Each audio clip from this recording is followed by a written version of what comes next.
I had been at StellarTech for 3 years. From a tiny 10-person workshop to a growing startup, I had always worked in the shadows, like an unnoticed cornerstone holding half the company together. I managed product operations and contract compliance, dealing every day with messes left behind by others, the flawed client agreements Colin, our founder, signed without scrutiny, botched partnership negotiations from the sales team, crude, unimplementable product roadmaps from the tech lead, even internal employee conflicts, all landing on my desk to resolve. The breaking point came last month. Colin, obsessed with rapid expansion, ignored my warnings and signed a long-term contract with a barely qualified hardware supplier. A batch of core products failed quality tests. 3 major clients threatened to leave, even filing lawsuits. Colin was off at a Silicon Valley industry summit, leaving me to manage the fallout, warning me, "Don't make this public. It could jeopardize our Series A." That week, I slept 4 hours a night at most. By day, I worked with the tech team to fix the products, drafted detailed solutions and compensation plans, and negotiated with each client to recover 80% of our accounts. By night, I investigated the supplier's credentials, collected evidence of breaches, and legally terminated the deal to prevent further losses. Yet when Colin returned, he stood on stage at the all-hands, claiming credit for resolving the crisis through remote, precise decisions, while offering me a perfunctory, "Thanks for your hard work. Avoid risks next time." Not a single public acknowledgement. I watched him soak up the praise. I felt no anger, only clarity. In this place, my contributions would always be invisible. My value dismissed. Colin had promised raises and promotions countless times, none ever materialized. I was just a firefighter in his hands, disposable when convenient. From that day, I quietly began to build my own path. I created a LinkedIn account. No company names. No complaints, just sharing professional achievements, restructuring client management systems, contract risk mitigation, hands-on crisis management strategies.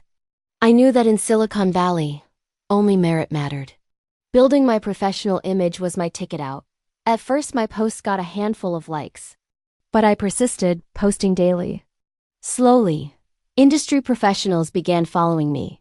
Some startup HRs even messaged, asking if I was open to opportunities.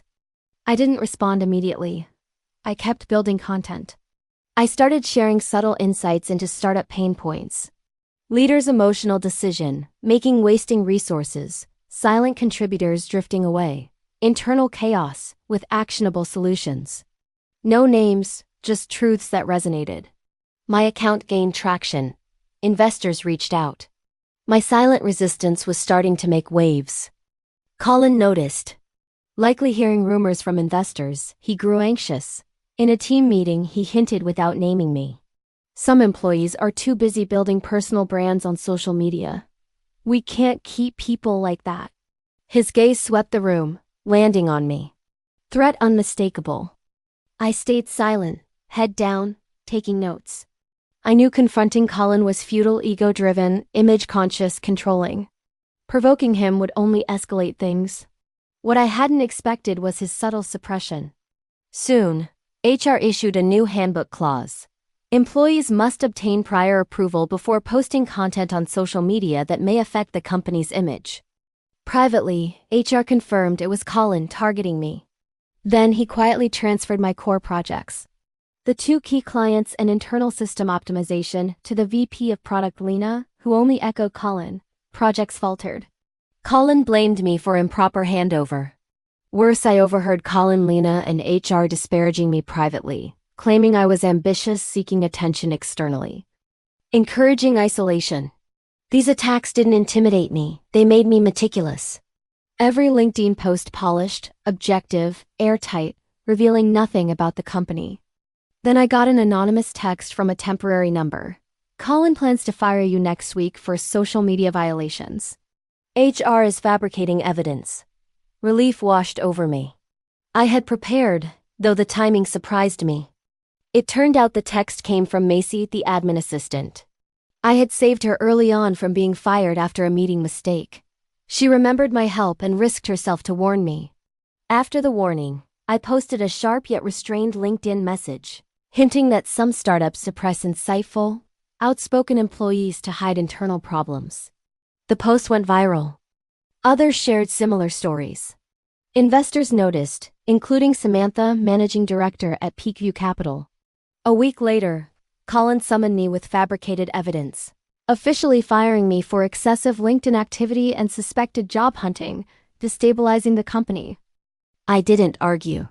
I packed my things and updated LinkedIn, closing a chapter of self-exhaustion, looking forward to connecting with people and opportunities that matter. Walking out, I knew the battle wasn't lost. News spread fast. Initially, whispers called me too ambitious, but soon Peakview Capital noticed internal chaos. Samantha reached out for a deep discussion. They had received anonymous feedback on incompetent leadership and unfair credit allocation, but lacked evidence. My posts validated their concerns and demonstrated my abilities. Samantha asked if I could report facts objectively. I agreed, insisting on no names, just truth.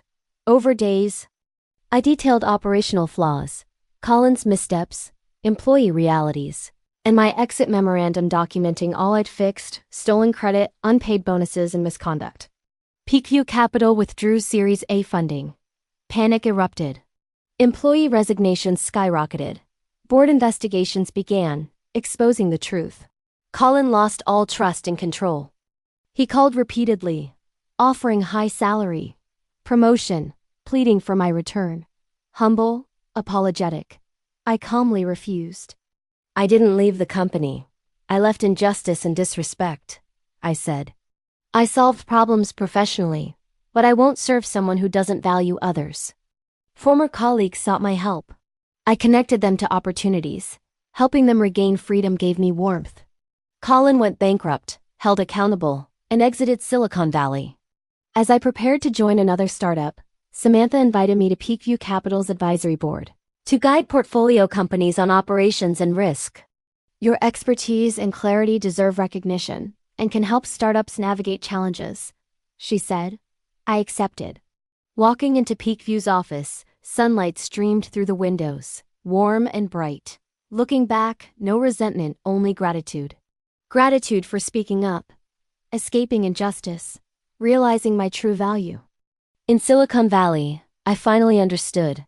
Confidence comes from one's own skill, not any company. The best ending is not revenge, but living life on your own terms.